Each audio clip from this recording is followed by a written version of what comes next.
We'll do a quick knife skills lesson. You've got 3 methods of chopping. Okay. This is cross chopping. Okay. Then you've got the rock chopping. Notice that my fingers are in. So just tap, tap, tap, tap. So hold it here and it's... You want to be over it more. So Is that it? now he's looking like a pro. Behind the Brand features the people who are making things happen. Get insights to grow your business from the experts who've done it. Get Behind the Brand. Sponsored by DocuSign, the global standard for e-signature. Get your free trial at DocuSign.com/Behind the Brand. Hi, I'm Brian Elliott. Welcome to another edition of Behind the Brand. Today I'm here with chef and entrepreneur Jamie Oliver.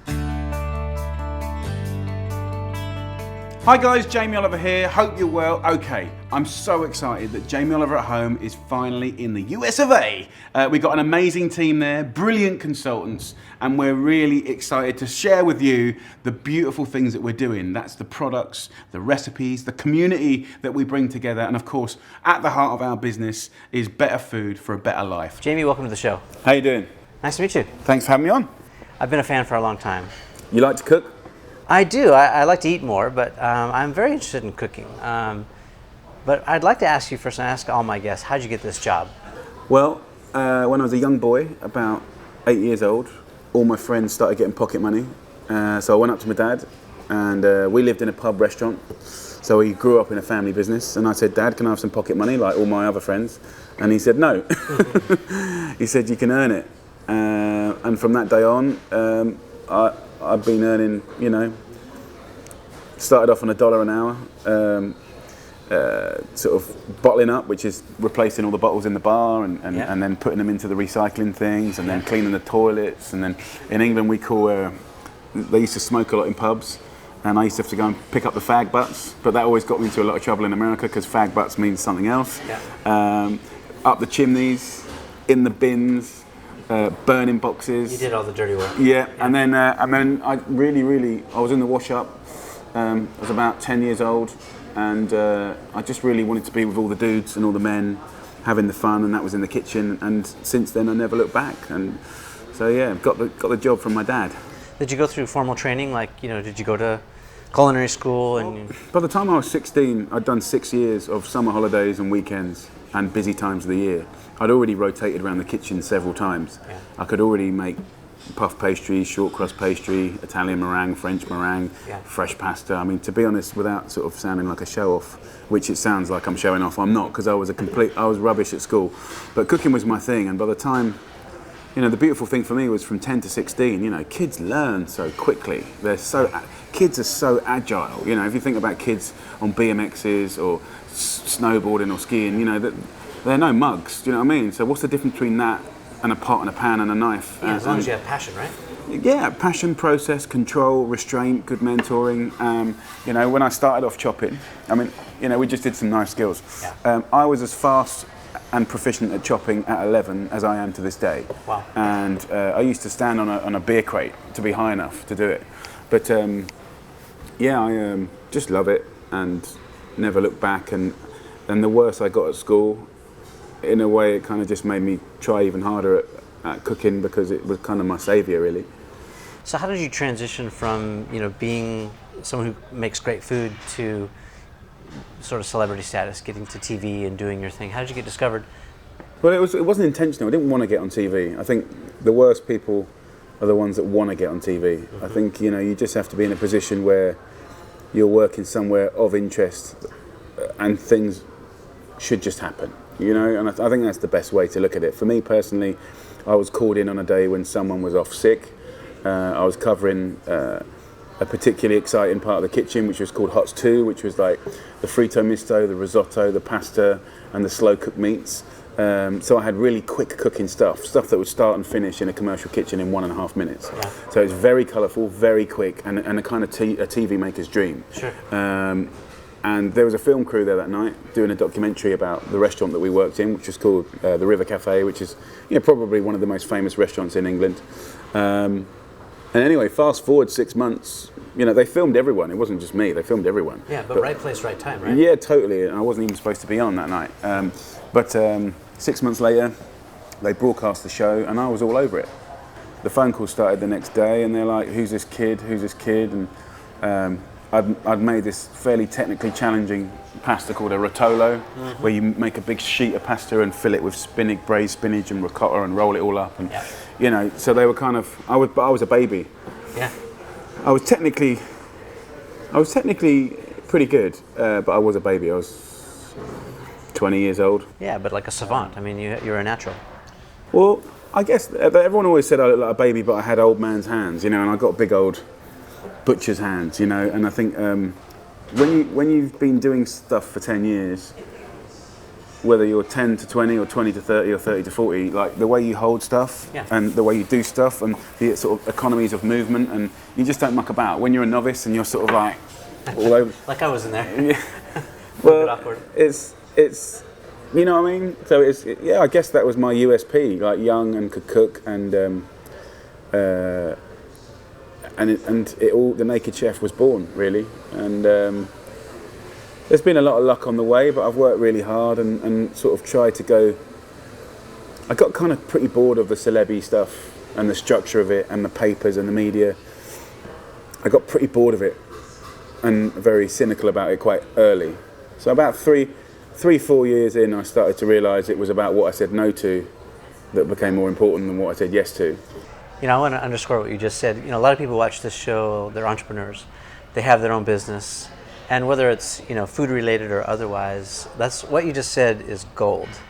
Being able to say no, understanding, you know, picking the right project, I think is really key. Well, I think something that I've learned and I'm still learning, and you know, if you're a businessman, you can make some very humbling mistakes. I've made plenty of mistakes. Like what? Well, I've done a bunch of stuff that's lost me a load of money because it wasn't right, wasn't done in the right way, the right tone. It took something simple and kind of had a blank bit of paper and got carried away with being creative. I'm quite a creative person. And even though I'm surrounded by good people and I'm generally pretty bang on most of the time, you know, everyone can screw up and I've had my fair share of that. But I think at the same time, if you're going to be an entrepreneur and a boss, I think it's really healthy to have 10% of your budget to screw up. Yeah. You know, if you haven't got at least 10%, you're not risking enough. You know, I think 10% is whether it's making TV or if, you know, I think it's important to, if you're comfortable, you're not pushing yourself. Yeah. My best work has always come from me being uncomfortable. Yeah. I feel the same way. It is about getting comfortable with being uncomfortable, and there's a stigma attached to failure, right? That, oh, you know, you failed once, and so if you know you can't try again. I mean, like the thing is, like, for instance, you can take the best people in the world and do a beautiful job and over-deliver and undercharge, and if you haven't got the magic right, it won't work.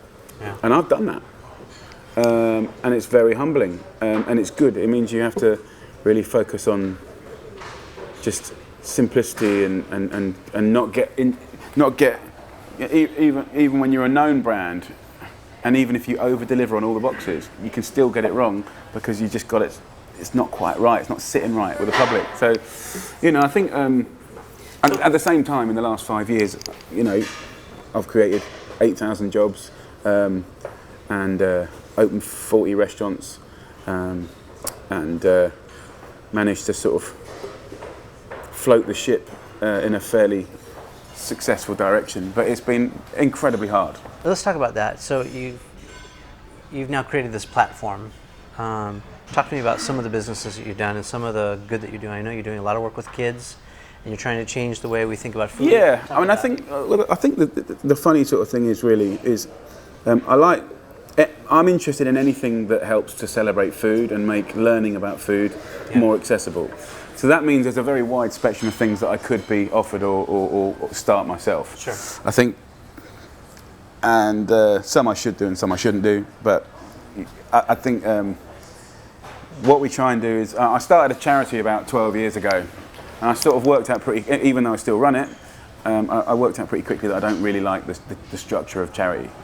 But what I really love is social business. So what we're trying to get better and better at is kind of, however we make a living, there's always, you know, trying to have a kind of an expression of some social worth through the businesses, whether that's money, whether that's things that you're physically doing or offering equipment for. So all of my businesses that I run contribute to the foundation, which, you know, we've got a foundation here in the States, and doing some great work in California, working with the Girls and Boys Club of America, working with our super rig where we got cooking lessons happening. It's a mobile rig, massive rig that goes around into communities that need help from a nutritional point of view. So you're taking it on the road. Yeah. Well, the thing is about building buildings is they don't move. Yeah. And the thing about diet-related disease is it's often in hard-to-reach places, or little corners, or little quirks, or, you know, communities. So it's good being on wheels. Yeah, it's a huge undertaking. I mean, you're trying to change an industry system, you know, that's as old as time. What sort of challenges have you run into?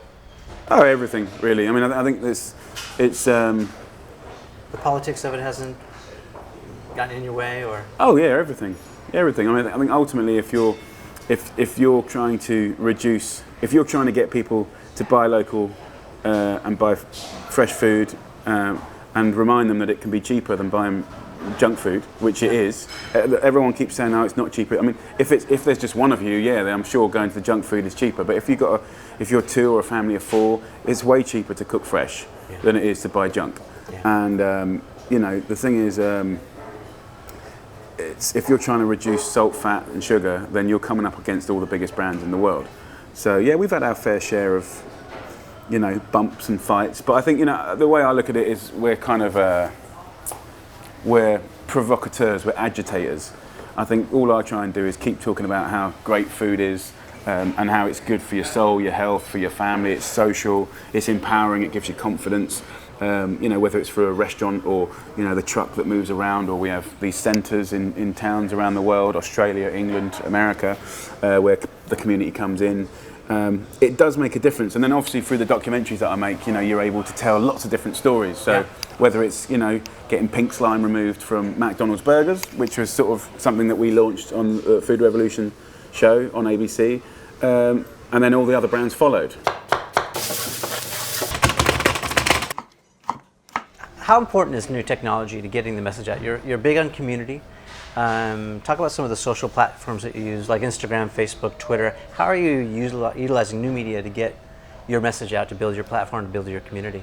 Well, I think, you know, first up, you know, no one's brilliant at it. You know, we try and be good at it, but no one's brilliant at it. I think ultimately, the attitude of building your website and making it beautiful and thinking for some reason people from another country or another town's going to want to come to your website, that's stupid, you know. So, you know, I think for me personally, really everything that I'm doing and everything I want the next 15 years to be about is about making really good, trustworthy recipes, videos, tutorials, experiences, opinions, inspirations, really accessible to the public all around the world, in Spanish, in German, in American. So these platforms that are, you know, break barriers, these become very important to you. I have a website, but I mean, I think you need content that can live on everyone else's platform. You want it to be shared by everyone else's platform. Where are you the most active, you think? Is it YouTube? Is it Twitter? Is it Instagram? All of them, to be honest, and they're all relevant. And I think the great thing about the digital platforms is you can tell straight away whether the public like it or not. You know, you can film a recipe and it's not their cup of tea, and then you have another guy and they love it. But they want to be listened to, like any community. You know, they don't want it to be one-way traffic. We've tried loads of new experiments with technology this year, from annotations and boxes on the screen and touching it and different things happen. You've got an app or something? We've got an app, yeah. I'm very lucky. I've got the most successful cooking app in the world, which I'm very proud of. But we work real hard at that, real hard at that. And I think from my personal point of view, like when we started doing apps 5 years ago, it's kind of like it's a little side thing, and it's like, no, it's not. It's as important as the books and the TV, and you need to spend the same money on the photographers and the design. So luckily we had a good launch, and we've kind of been in a good place. But I think ultimately what I'm trying to say is quality. Yeah. In my world, as far as food and recipes concerned, the quality of recipes online, generally speaking, is awful.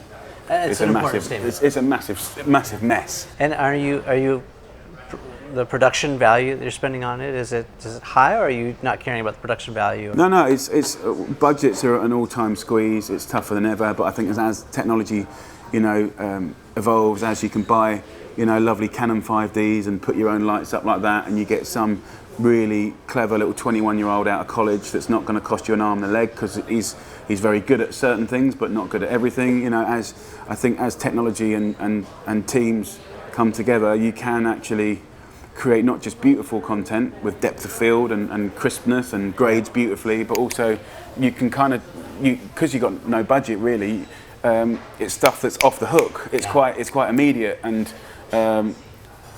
if I film something on your camera, your phone, sure, or on that 5D, or on that C300, which is 10 grand, it doesn't make any difference. The audience don't care, as long as it's authentic. So I think, there's a real, certainly online, well, I just think in general, being authentic, caring, having a bigger kind of mission than just cooking, I think it's important, and I think that's the way you get community. Community is the same. The people I work with, my teams and the staff that I've got, and my chefs in the kitchen, they don't just want a job. They want to go home to mum and say, well, guess what? We did this month. Yeah, make a difference. Yeah, and I think on the flight over to San Francisco yesterday, I was just getting an update on all the work that we've done in the LA USD, and to just be aware of like the legislation that was put in place, knowing you're involved in that, banning flavoured milk, which was a massive problem because there was more sugar per 100 millilitres than a can of Coke, and the kids were rinsing it every day and every lunch.